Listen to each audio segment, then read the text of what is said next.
In this lecture, we are going to go back and look at the different types of exchange rates that have been used and look a little more into the positive and negative aspects of these. Keeping in mind what we just talked about, ways of hedging against exchange rate changes. So let's get started. As you recall, from about the 1880s to 1914, the US and most of the world were on what we call the gold standard. And there are two characteristics of the gold standard. They are that your currency is backed by gold and that you had a fixed exchange rate, that there was a certain value between an ounce of gold and your currency. So the US government, as a result of these two characteristics, was required to keep 1 ounce of gold for every $20.67 that was in circulation. Now, under this gold standard, our exchange rate was fixed, and as the name implies, couldn't change by a penny. And that required then that as demand for dollars changed and supply of dollars changed, we had to keep that equilibrium exchange rate. We had to keep that equilibrium value. And so the only way to do that was for the government to intervene in the money markets. All right. They could buy dollars, sell dollars, buy gold, sell gold, whatever they needed to do to get the value of the currency back to that 1 ounce of gold equaling $20.67. Right? Now, the good things about the fixed exchange rate is that it was fixed, right? Seems kind of a silly thing to say.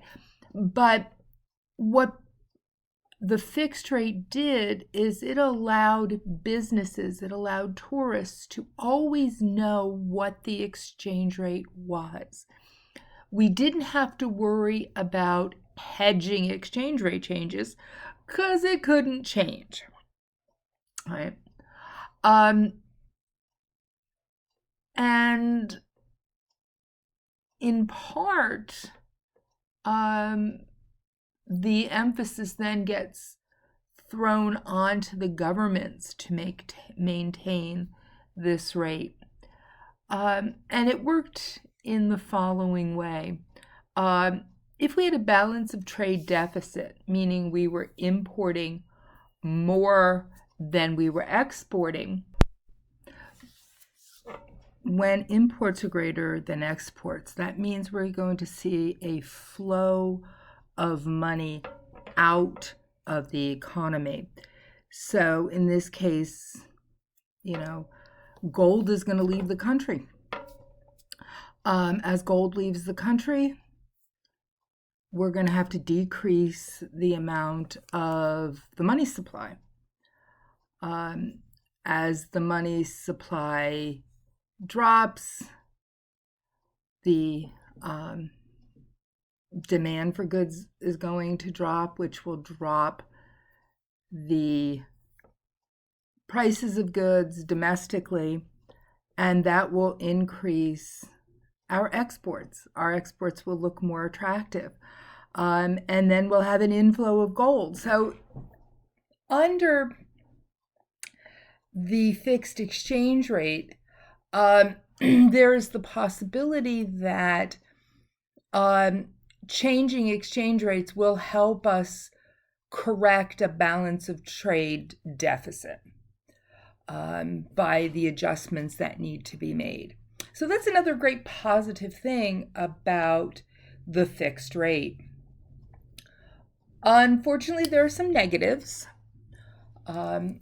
The negative thing about, or two things about the fixed exchange rate is that the government is forced to intervene. And we certainly hope the government knows what they're doing and does it in a timely fashion, but it still requires government intervention.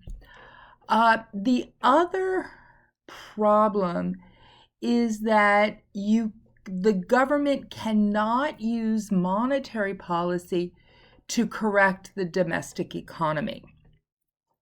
Because as we just saw, changing the money supply will change the exchange rate, and then the government's going to have to go in and do the opposite, and it's going to it's just not doable.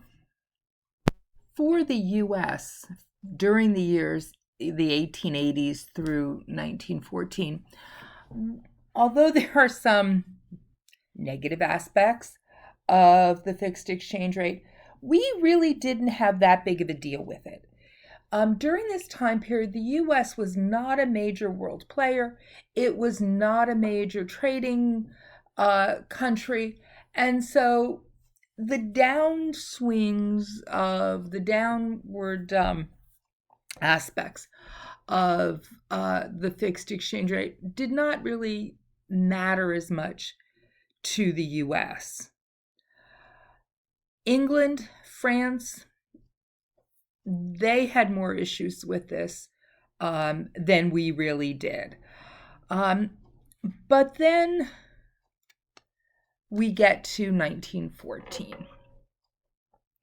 And we all know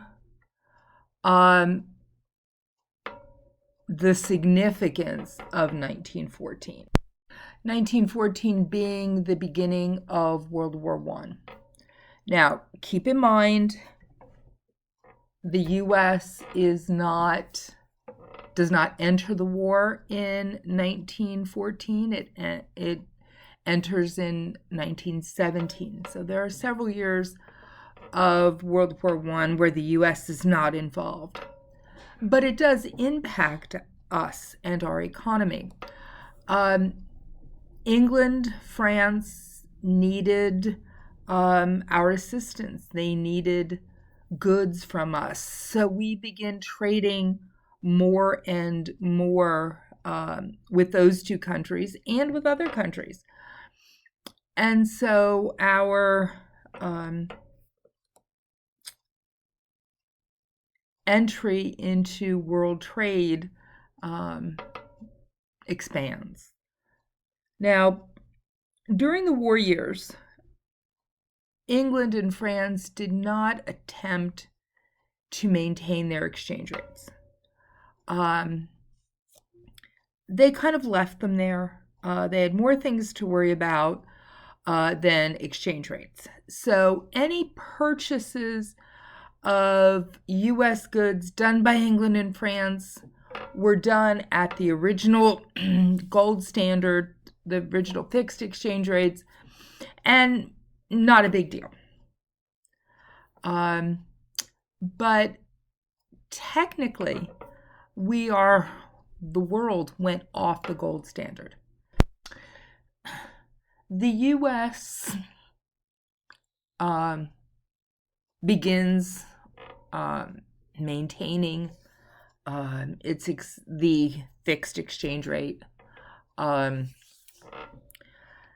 during around 1919. I don't know that we ever really stopped.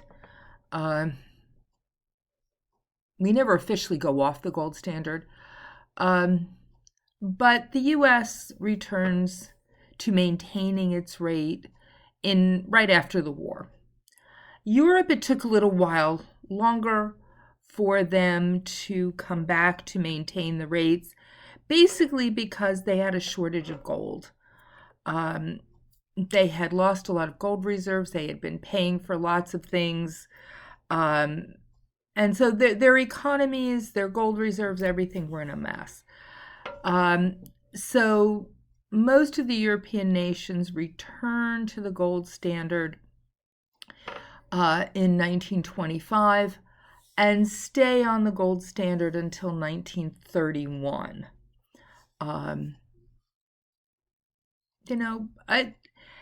It seems silly to really focus on the gold standard during this time period, during the war years. Then again, you get into the 1929 and the Great Depression. So while we are off the gold standard, nothing replaced it. The fixed exchange rate was the exchange rate system we used, and it stayed that way. So this, you'll notice at the top, we go from 1914 to 1944. What's missing here? Well, what's missing is, as I just mentioned, the Great Depression, which starts in the U.S. in 1929, October of 1929. But then we get into World War II. Again, World War II starting in 1939 for Europe, and of course the U.S. Enters into the Second World War in 1941. Again, just like during the First World War, during the Second World War, we really don't do much with exchange rates. We're worried about winning the war. Again, the first few years of the war, the U.S. is not involved. And so exchange rates, although we go off the gold standard again, the U.S. goes off the gold standard in 1932, 33. And Europe goes off during the Depression. Again, nothing replaces the exchange rates throughout World War II. We're not too worried about exchange rates. If you need one, you use the old gold standard. All of that, it's just a repeat. The period of 1914 to 1944 from international standards is a period of international chaos. We go from one catastrophe to another. All right. But when we get to 1944, it becomes apparent that the Allies are within months of winning the war, and that the international economy is a mess. We need some foundation. We need to build a new world economic order, and we need to have stronger underpinnings of it. It needs a strong foundation. And so in 1944, a conference is held in Bretton Woods, New Hampshire, under which these new institutions are established. We quickly looked at some of the Bretton Woods era earlier in an earlier lecture, and we pointed out that under the Bretton Woods system, 3 institutions and an agreement were established. We looked, I think, at the 2 institutions briefly before. The institutions included the World Bank, whose initial job it was to help provide low-cost loans for the European nations to reconstruct after the war. And then they switched over, as that job was completed, they switched over to providing low-cost loans for economic development.